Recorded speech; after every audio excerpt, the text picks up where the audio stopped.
not exactly hidden. The mother-daughter moments are going all over the place, and Morg Arkin is close to spitting in disgust and annoyance.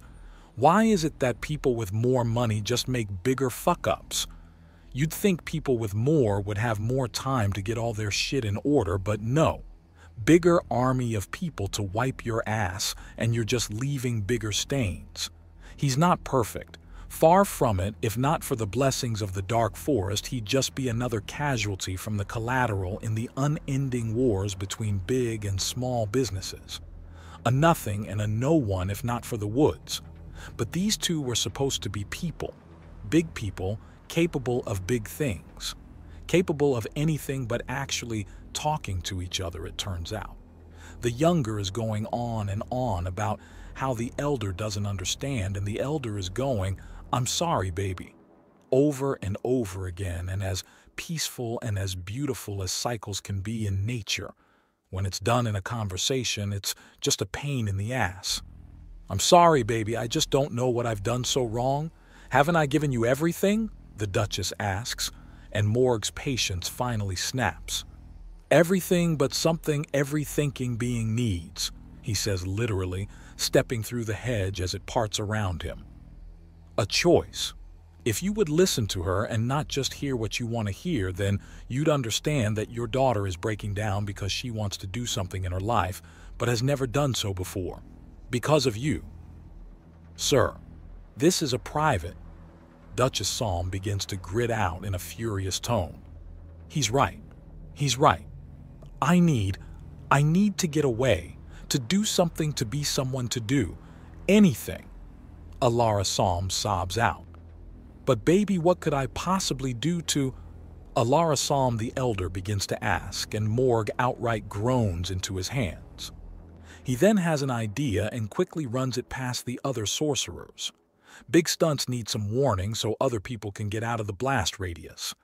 The fact that Brynchar actually laughs into the link and Darechar sends the equivalent of a thumbs up is as encouraging as it is discouraging. "Let's not get back into the sobbing loop," Morg Arkin says as he grabs both women and pries them apart. "You want your daughter safe and happy, right?" "Excuse, right?" he demands as he makes the hedge walls shake and echo his voice. "Right. And you want to get out from your mother's shadow and do something for yourself, right?" He demands the daughter, and she just wordlessly nods.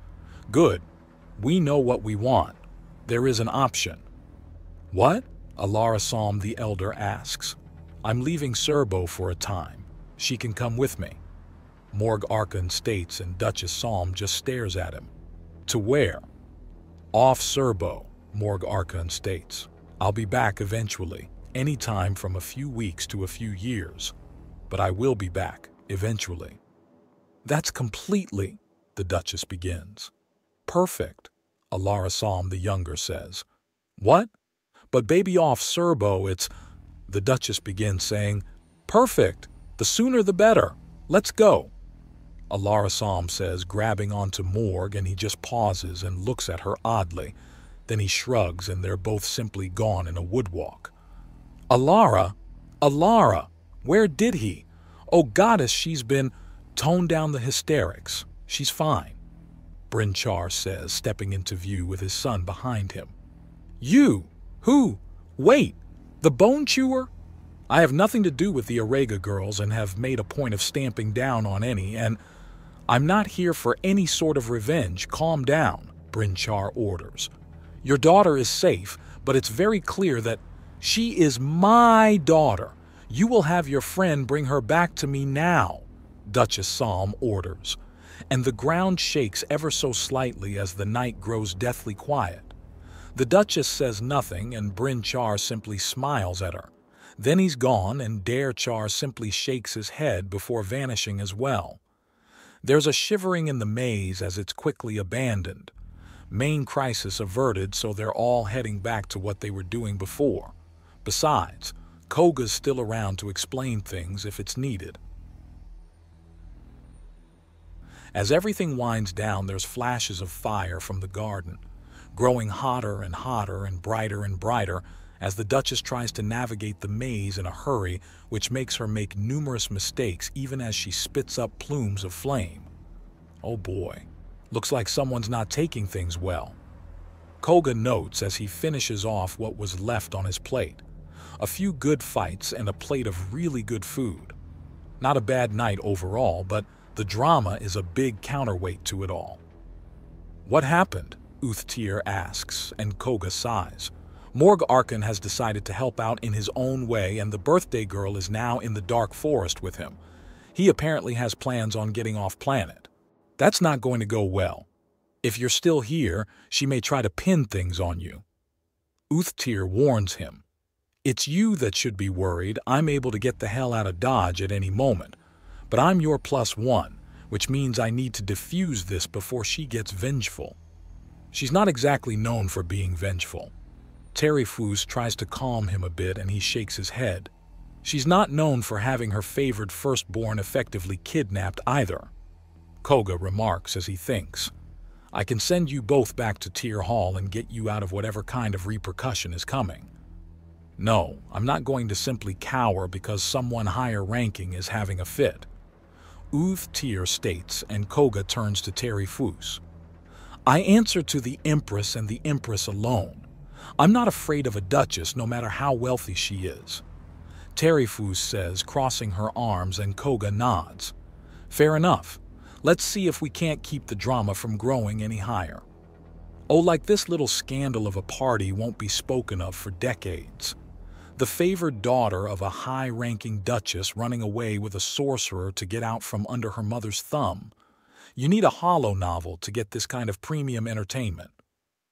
Well, glad to know I'm not a boring date. Koga remarks somewhat wryly. Sure, he's past consequences and Uthtir is bold enough to face them. But her barony has already been bled once recently. A second time would be horrific. Regardless, all three of them move out, and in short order, all three of them are standing at the entrance to the hedge maze. The bursts of fire from it are accompanied by screams of rage as Koga just watches the plumes try and utterly fail to burn down the foliage. Then a path opens directly to the entrance. Duchess Alarasam turns, and her now literally burning eyes land on the unimpressed Koga. Where did he take her? She demands as she starts stomping over. Did you forget you could have called your guards or asked for help, or? Koga asks, trying to figure out why the woman threw a tantrum rather than doing anything effective. Where is she? Alarasam roars at him with a tongue of blue flame and sparks of green flickering among it. In the village, she's currently in the small house that Morg Arkin built near the outer edge, and is trying to calm down after taking such a big step in defying you.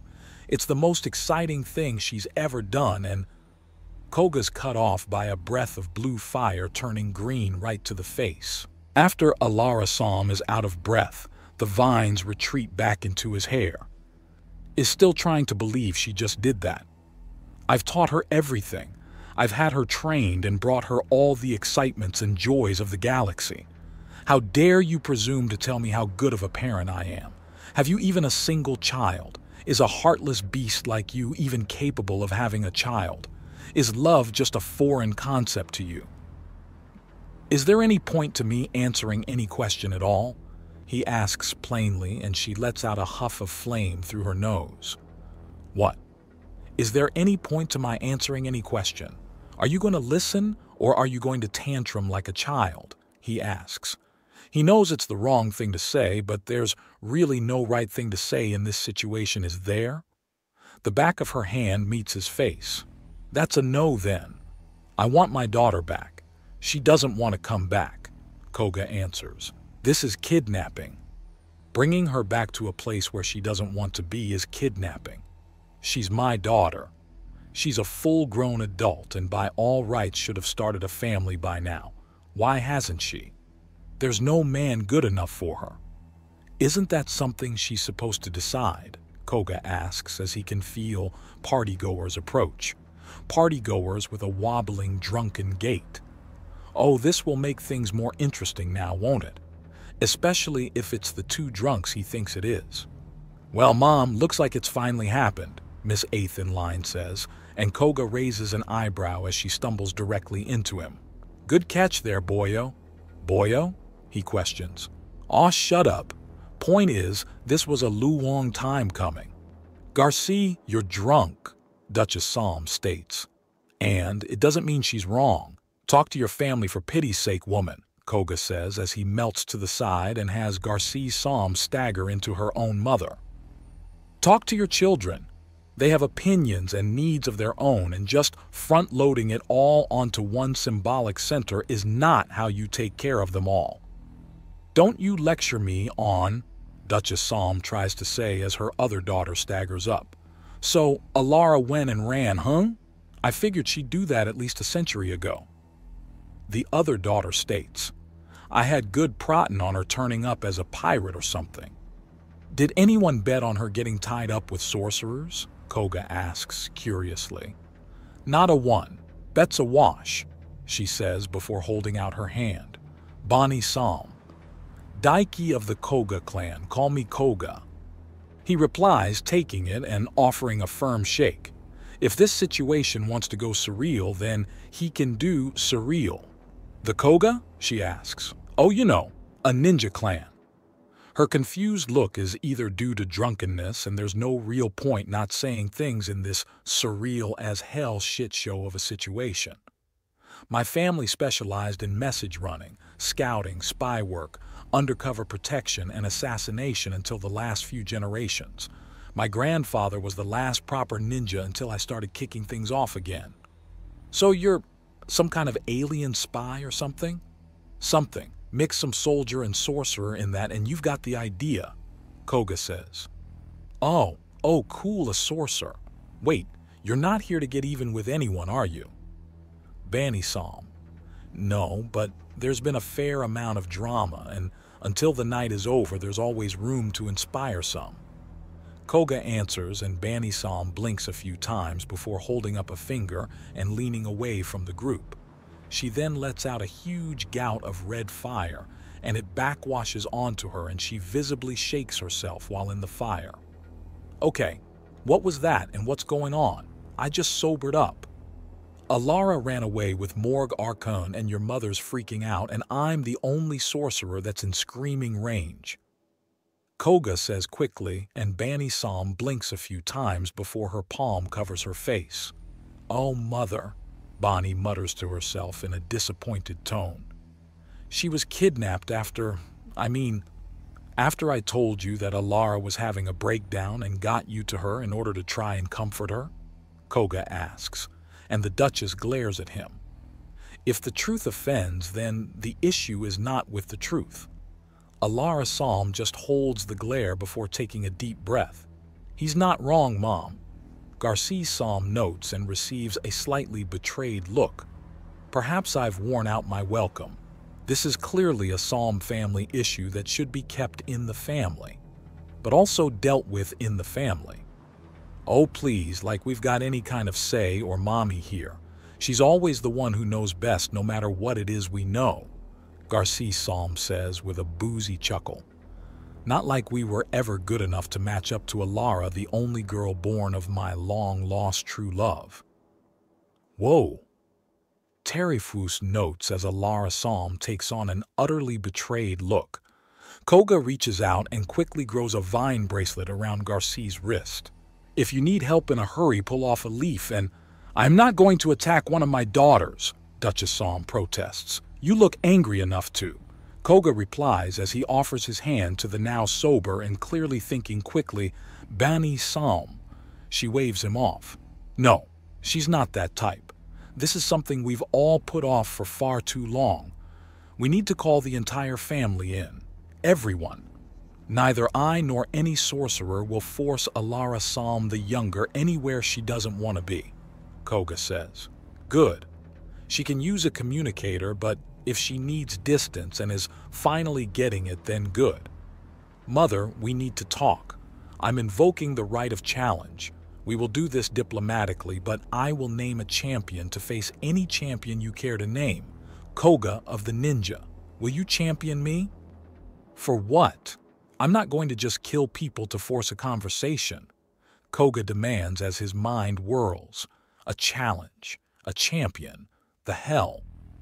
How deep was he just pulled into this family drama? Not that extreme, I promise you.